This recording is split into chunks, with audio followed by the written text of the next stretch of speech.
Hello বন্ধুরা, Shelley's food স্টাইলে তোমাদের সবাইকে স্বাগত জানাই। আজকে আমি বানাবো ইলিশের তেল ঝোল রেসিপি। এই ইলিশ মাছ আমরা যেভাবেই রান্না করি না কেন, এর স্বাদের দিক থেকে কোনো কম নেই। চলো বন্ধুরা, দেরি না করে রেসিপিটা দেখে নিই। এখানে আমি ইলিশ মাছ নিয়ে নিয়েছি। মাছগুলো ভালো করে ধুয়ে নিয়েছি। দিয়ে দিচ্ছি নুন আর দিয়ে দিচ্ছি হলুদ। নুন আর হলুদটা দিয়ে মাছটা আমি ভালো করে মেখে নিচ্ছি।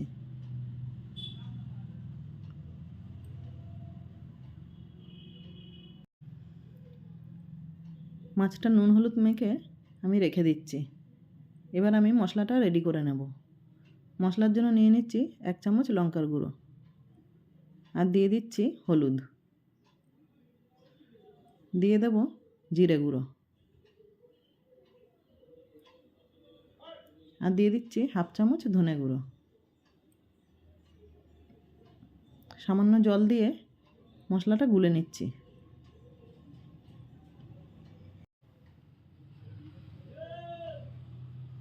মশলাটা গোলা হয়ে গেছে।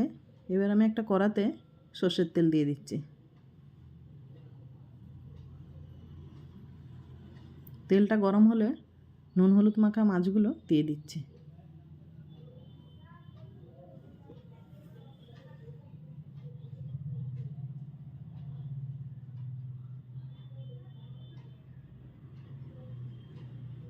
ইলিশ মাছ বেশি ভাজার প্রয়োজন নেই, আমি হালকা করে ভেজে নিচ্ছি।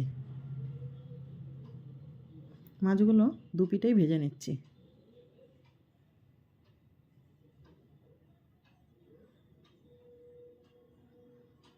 দুপিটেই ভাজা হয়ে গেছে মাছগুলো, এবার আমি তুলে নিচ্ছি।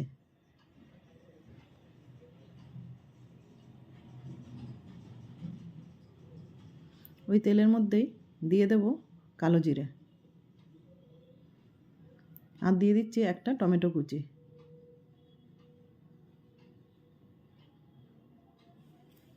এই সময় দিয়ে দেব নুন, যাতে টমেটোটা তাড়াতাড়ি নরম হয়ে যায়।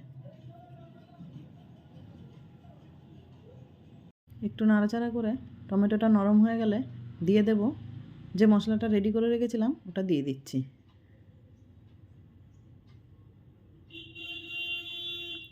একটু নাড়াচাড়া করে নিচ্ছি। এবার মশলার বাটিটা ধুয়ে সামান্য জল দিয়ে দিচ্ছি। মশলাটা ভালো করে কষিয়ে নিচ্ছি। কষানো হয়ে গেলে দিয়ে দেব 1 গ্লাস মতো জল। জলটা ফুটে উঠলে ভেজে রাখা ইলিশ মাছগুলো দিয়ে দিচ্ছি।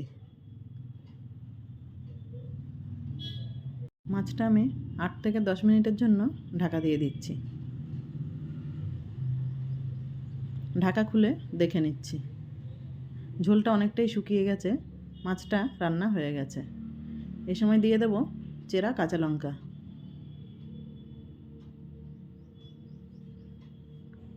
আর দিয়ে দিচ্ছি সর্ষের তেল।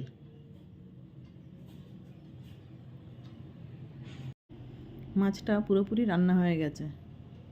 গরম গরম ভাত দিয়ে খাওয়ার জন্য মাছটা এবার রেডি। ভিডিওটা ভালো লাগলে একটা লাইক করে দেবেন। দেখা হবে পরের ভিডিওতে।